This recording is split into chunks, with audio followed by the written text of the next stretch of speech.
Welcome to the Self-Awareness and Self-Compassion Podcast, formerly known as the Full Spectrum Feeling Podcast. I'm your host, Blaise Schwaller, life coach, mom, and former tattoo artist. I help people heal their past, speak their truth, and love the lives that they're living now. Join me here every week for conversations on how to live an imperfect but fully engaged life that embraces all the feels so that you can stretch into your best life while enjoying the you that's here right now.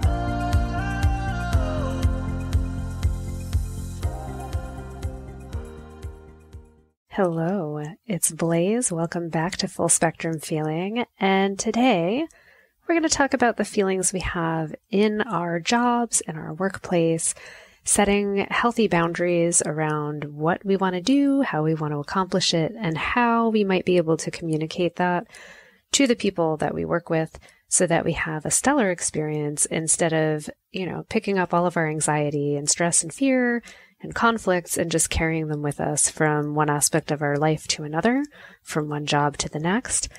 Nobody really wants that. We don't want that kind of stress. So let's talk about that today.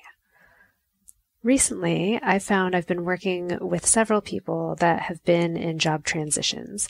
So they're taking their expertise, moving it into a new setting. They're either getting a new position or they're completely switching like physical locations and companies that they're in, or they're even restructuring their own business to have a whole different model. And I'm noticing that there's common fears that we experience when we're in that transition. And I've experienced this as well. So one of them is kind of resentment. We carry around resentment at the old experience. And we feel like, God, I made bad decisions. People just didn't take me seriously. I didn't set good boundaries. I'm really stressed out about it. I'm not hugely thrilled with how people might have perceived me. I feel like I don't know, I must have been working with difficult people. Like we have a hard time seeing where we come into play with this sometimes. And we might recognize like, obviously it has something to do with us. But most of the time, maybe is like this self-protective mechanism that we have. We want to believe that it's because of the people around us that we were just set up to fail and be stressed out. And we have hope that if we move to this new position, if we change things up, if we try a different thing, that life will be different somehow, the whole experience will be better. And simultaneously, there's this underlying terror that what if it's the same? What if I find more people to have conflicts with, more people who take advantage of me, more stuff? It's deeply stressful. And so what do we coach on? In that case, we coach on what do we have control of? And it's really us. It's taking responsibility for our own shit and our past conflicts and how we've handled things, recognizing that we're still running like a fear response. We're still actually in the old experience, and we can't actually create a new one until we've managed to process through all the old stuff that we're carrying around. So I think that's step number one. Now, when I ended tattooing, I started like a painting business, doing portraits and, creating imagery of people, inspiring imagery. I thought I wanted to help people see how amazing they are and be able to translate it into like this classic kind of look or feel, because I just enjoy pushing around paint. I thought that would make me happy. And it turned out that I actually wasn't happy doing that at all. I didn't enjoy it as much as I hoped I would. And I had some of the same exact feelings that I had at the end of tattooing, which was that I was stressed out. I felt like I wasn't being used the best way that I could be or something, or I was just picking bad projects, or for some reason I wasn't feeling the projects that I thought I would feel. And I went, oh, wait, it's me. It's not them. Like I've actually gone out and looked for work that's exactly the same. And lo and behold, I have the exact same feelings. So it was actually mine to resolve. Now, fortunately, I noticed this tendency and just, shut things down and took a break until I could figure out what I really wanted to do with my life. And that's fine. But we're not always that lucky. Often we're just, switching from one environment to another, trying to find our place in the world, trying to find our legs. And, it's tough. We need to put food on the table. We've got to, make our lives work somehow. So everything feels like it's riding on this decision. And we also simultaneously feel like it doesn't matter. My feelings about this don't matter. And because they don't matter, I shouldn't take time to consider them. I should write them off and just keep going and somehow hope that things turn out better this time. But guess what? They don't get better. They don't, because we're still operating the exact same way that we were before. The only way that we start breaking that cycle is to recognize that it's our feelings about what we're doing. It's our feelings about either the work, our feelings about handling conflict or dealing with people, our feelings around setting boundaries that are actually preventing us from creating the kind of security, peace that we're actually looking for in that new environment in the first place. So we make the mistake of thinking like, oh, if I just switch places or switch relationships or switch homes or whatever, it'll be better there. It's like the grass is always greener syndrome. And the truth is, it doesn't matter where you are, how you feel is how you feel. And you can actually set yourself up to feel fine where you are right now, even though that doesn't feel possible. And I think that's why we move so much, right? And why we want to switch things up often is because we think, oh, that's the easier move. It's the only way we'll save ourselves is to just switch the environment and then we'll feel better.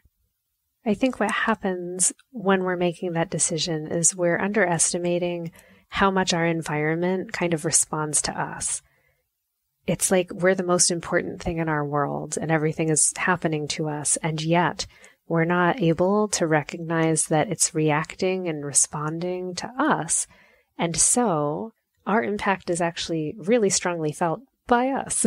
So if I go anywhere or talk to anyone, I'm just as likely to be getting a reflection of myself back at myself as I am to be picking up on what's going on in the environment. So, when you meet someone that always has rose-colored glasses on and they're happy and they see everything in this beautiful way, that's a reflection of them. We're able to see that looking at someone else. It's the same when we notice someone who's always grumpy and they always have a negative attitude about everything. We just notice like they're going to go wherever they're going to go. They're going to find something to be upset about. They're going to harp on it. And that's just how they work. Now, the person actually doing that, though, has often very little awareness of how they're doing that. So if we're able to just step almost like up into the back of ourselves and look down and survey our life and survey our work and figure out what's been going on, we can go, this is what might actually be happening. So part of it is asking yourself to go, hey, if I stripped my feelings away from this, if I wasn't either overwhelmingly happy or angry or sad or just confused about the situation, and I could just look at what's been happening at this job, and I could even observe my emotions and write them down and say, this happened, and then I felt this way, and just see them there without saying it means something. And it means something about the people doing it, or it means something about myself. That's like stage one of being able to unlock this freedom for yourself to go, wait a minute, I actually have a lot of power to change what's happening because I don't have to believe what I think is happening anymore. And it's not about being disconnected from reality. I think it's actually about really observing it from a place that notices that you have a lot of feelings about what's going on. So for my clients that are concerned about, having difficult relationships with bosses, for instance, like, hey, I just feel like I've always had a titchy relationship with management. They ask a lot of me. They change their minds a lot. I'm always, going out of my way to get stuff done for them. And it's like they always want more. And I'm just tired and I'm overwhelmed. And I just want to move into this new position where I'm finally getting paid what I want. That's also a recurring theme is I do so much. They're not acknowledging me. I'll go over here where they'll pay me more for it. And then I'm afraid that it'll happen again. And I caution in that case, I'm like, well, it can happen again if you're not clear on exactly what you're doing and what you're getting paid for. So something that happens is we train people around us, right? We train them in what we're willing to accept and what we're able to pick up. And people-pleasing people like myself, we like to keep everyone happy. We like things to be smooth.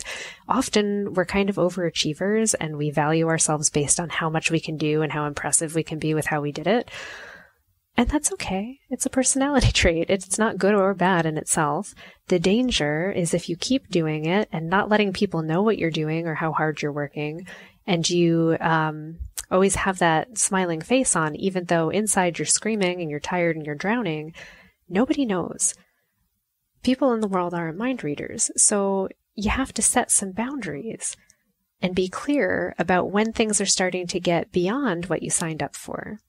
So this is the recurring theme, I guess, that I wanted to talk about, is when we keep saying yes to things that we wanted to say no to, or we say yes and we wish we had given some caveats like, yes, I can do that, but it's going to take me this much time and I want to get paid for it, for instance, or this is going to take me this much time and I don't have that, so you either need to hire someone else or just change my job description, take some other duties away.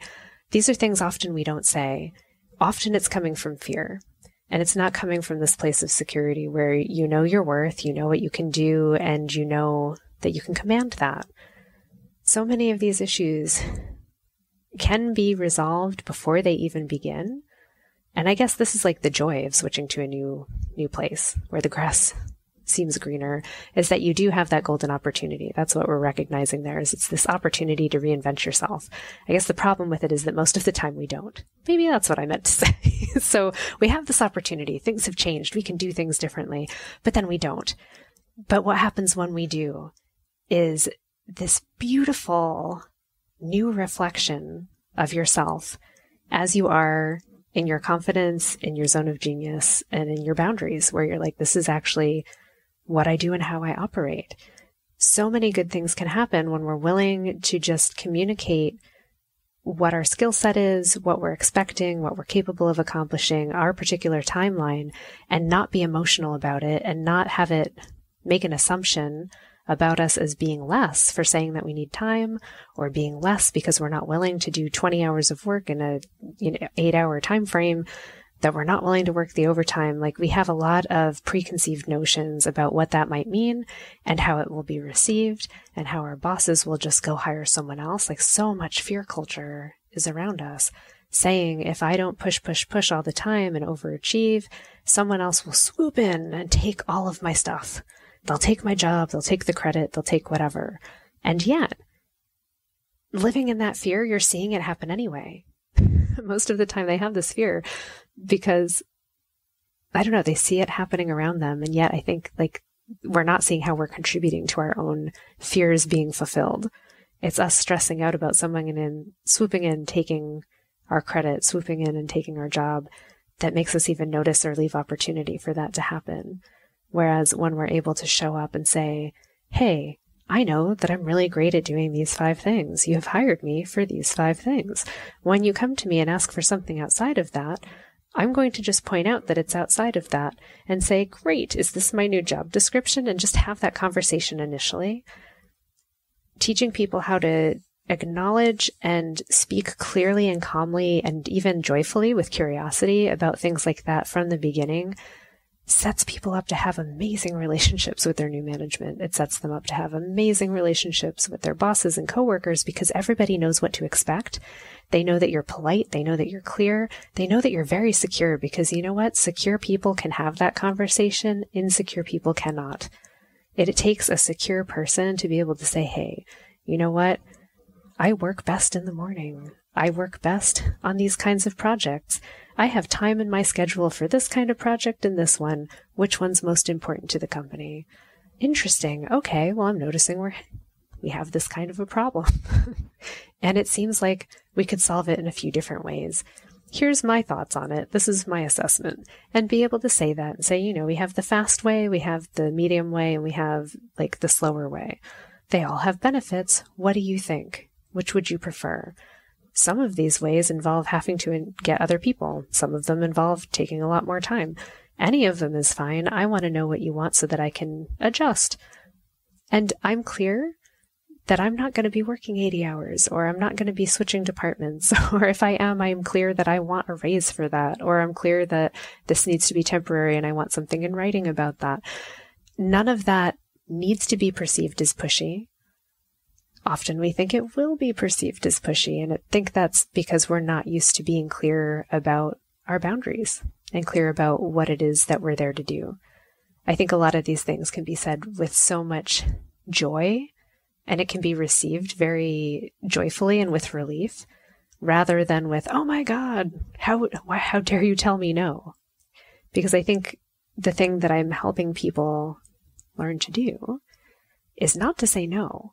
It's to say, that's really interesting. This is what I do. How can I fit in here?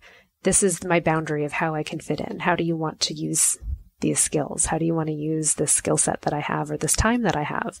Rather than going, I have infinite time and infinite skills, and I'll dedicate all of my excess time to learning the skill that I don't want to do a job that I didn't know I had. It's learning to use your voice to be seen for the work that you're doing so that you're not feeling overlooked and you're not feeling unrecognized. And it's also being able to acknowledge for yourself how much you get done and how much work and value you put towards someone else's business or your own business, and being able to acknowledge and reward yourself for that. Because when you give it to yourself, it does get reflected in what other people do around you. They see that you value your time. They value your time. They see that you value opening up discussions and sharing opinions about how things can go. They will reflect that back to you and ask for your opinion and share theirs. And then there's like more collaboration happening. Oh, yeah. So there's just so many different things we could talk about this, I guess. But I started thinking, oh yeah, we'll talk about how to set a good boundary at work or in your business. And I think it comes down to really recognizing, what is it that you actually want? For some of us, it's that we want our time freedom. For some of us, it's that we want, a high monetary return for what we're doing. And we're okay with working either longer hours or doing harder jobs for that. Sometimes what we want is just acknowledgement. Sometimes we want flexibility. Sometimes we just, want a chance to spread our wings in a new area. And we want some forgiveness for that and some ability, to explore things on our own, to make some mistakes and have it be a little low stakes. But whatever it is, if we're not clear about what it is that we want, we're not going to be able to receive it. We're not going to be able to ask for it or to have it come back to us the way that we wish. So, for those of you out there dealing with work boundary issues, conflicts, stress, wondering what your place is at work and how you even got yourself there, trying to figure out how you're going to make your work relationships work for you and feel less stressful. Really, I would say, what if we take a moment and start looking at who we are and what we want? And are we really acting in a way that honors that? And how many times are we saying yes when we don't really mean it? I think that's usually the issue. It's not saying no and turning things down. It's usually that we say yes too many times. And it's important to remember that every yes that you give closes some other opportunities for you. And every no opens up some opportunities for you. So you can look at declining or just asking for more time to consider something. That's sometimes a good first step, as an opportunity for you to just get your bearings, take an assessment. Is this something that I truly want to do more of? Is it somewhere where I feel like I'm being used really well and feel proud of the work that I'm doing? Or is this something that I really want no part of? How do I want to live?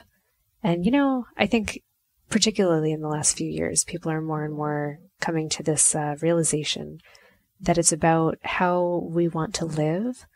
It's not just about doing stuff. Yeah, we want to have good jobs. Yeah, we want to have nice money. But ultimately, we want to enjoy our lives. And we're recognizing more and more that we should be able to enjoy our lives even while we're working. That isn't a part cut off from our lives. It's not separate from us living. It's not a different compartment. It's just something else that we're doing, a different way of expressing ourselves. And I would say any improvement you make anywhere with understanding yourself, understanding your boundaries and how you enjoy spending your time, how you enjoy doing your work is a huge gift to every other area of your life. We are beings that live in wholeness. We're not just in little compartments. So no matter where you decide to make that shift, see it rippling out into all the other areas. See how many other places you start to be aware of how you're operating and how enhancing it and becoming more and more in alignment with who you are and what you really want to experience lets you experience that everywhere, not just at home, not just with your friends. It can actually be at work too. Having healthy boundaries seems so scary. And we isolate ourselves sometimes and we only have our core group of friends that we feel like we're okay with. But I think it's out of thinking that it would be too much work to set it up that way everywhere. But what if you could? What if you could set it up that way everywhere? I know these are big questions and they're not able to be solved in a mere, 15 minutes. But those are my thoughts this week. So I definitely feel hopeful. I feel excited about it. I feel like as I'm learning to be a more truthful person to myself, I'm able to show up more times with that clarity of how I operate, how I am as a person, how my relationships are, how I want to be seen and how I want to be received by others. I take that into my work. I take that into what I'm willing to say yes and no to.